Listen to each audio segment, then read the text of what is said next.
The movie opens in Colombia, at a luxurious house. A man named Fabio, who works for drug lord Don Luis, is having second thoughts about his work. Fabio has decided to leave the business. He tells Don Luis he's out.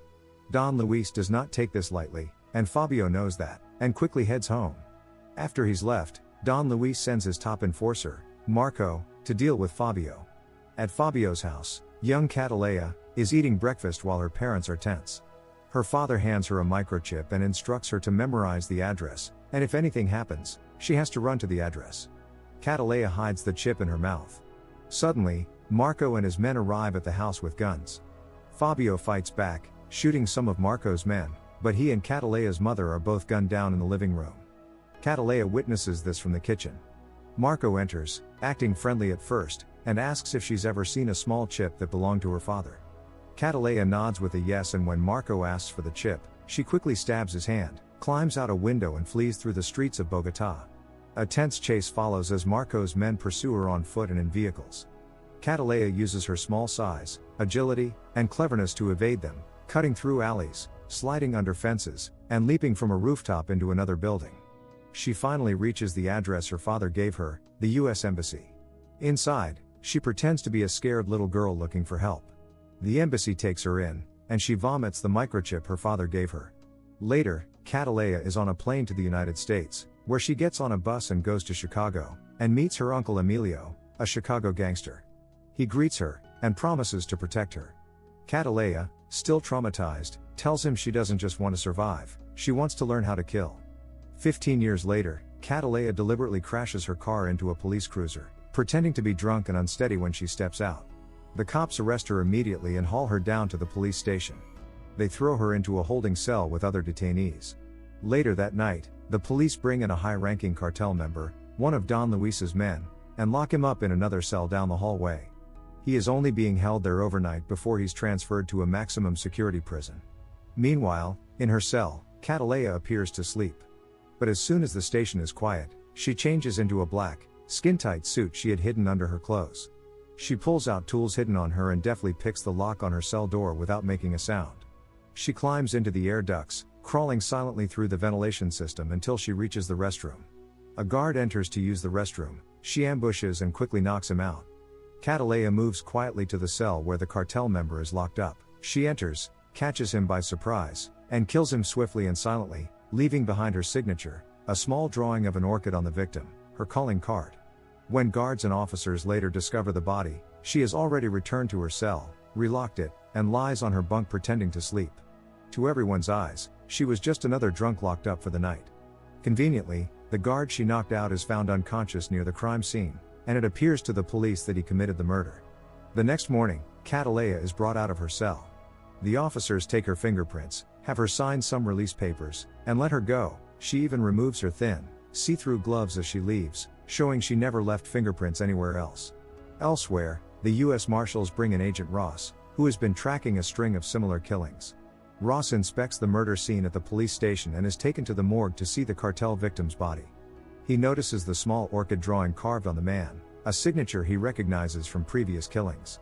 Ross immediately returns to the station, demands access to all visitor logs, footage, and records of everyone who was in and out of the station that night. He instructs his team to distribute the image of the orchid to newspapers, hoping someone will recognize it and help them identify the killer.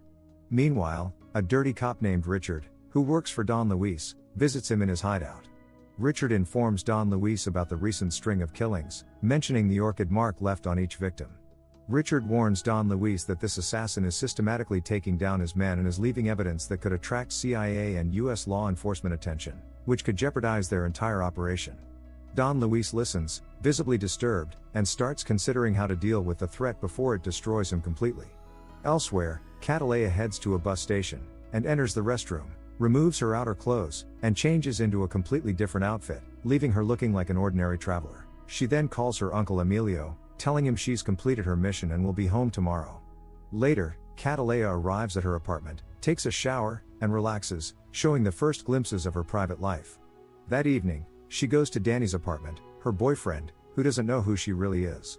Danny is surprised but pleased to find her waiting for him inside. They kiss, make out, and spend the night together.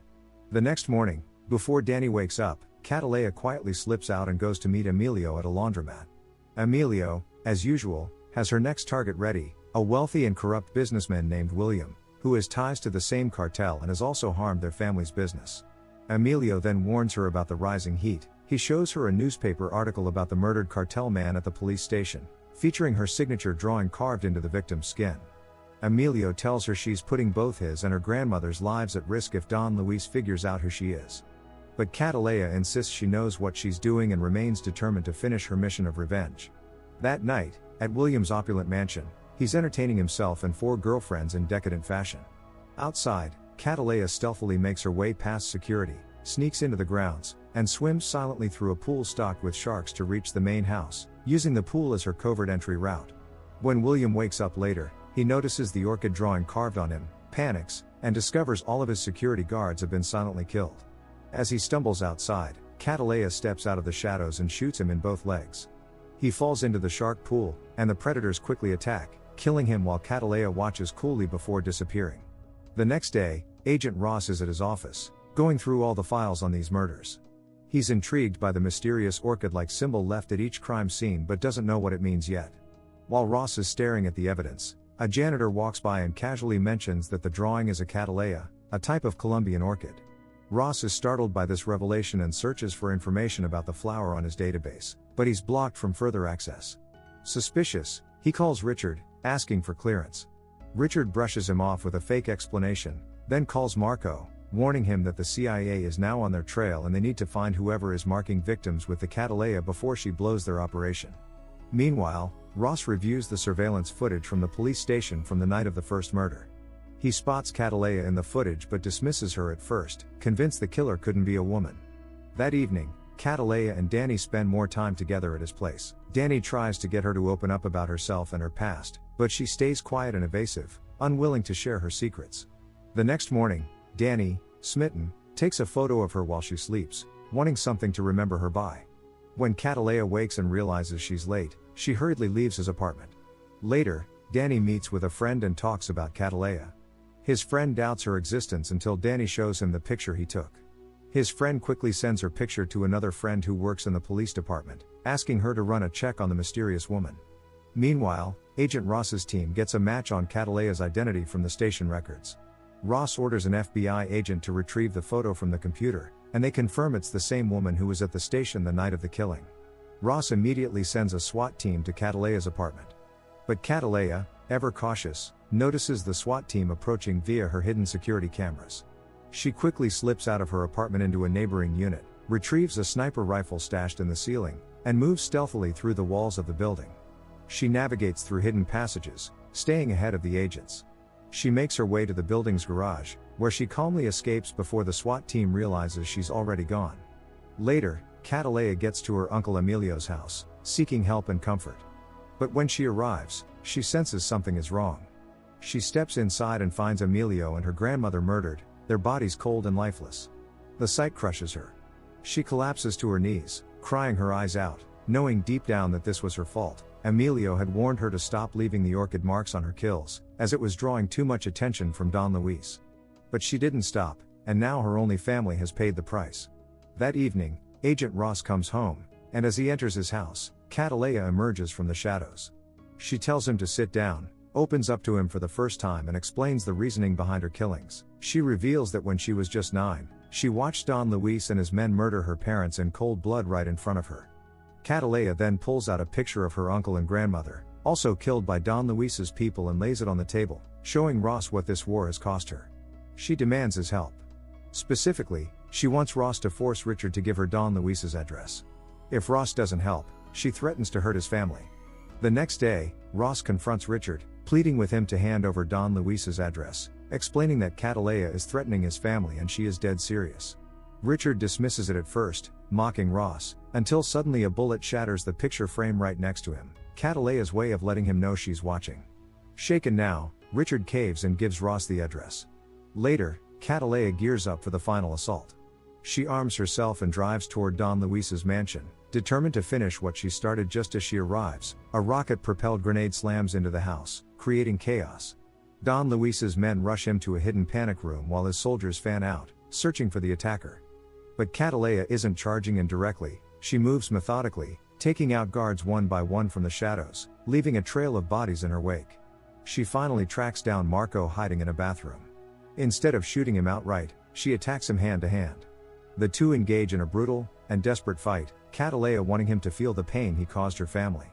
Despite his strength, she outmatches him and finally kills him, ending years of hatred in that single moment.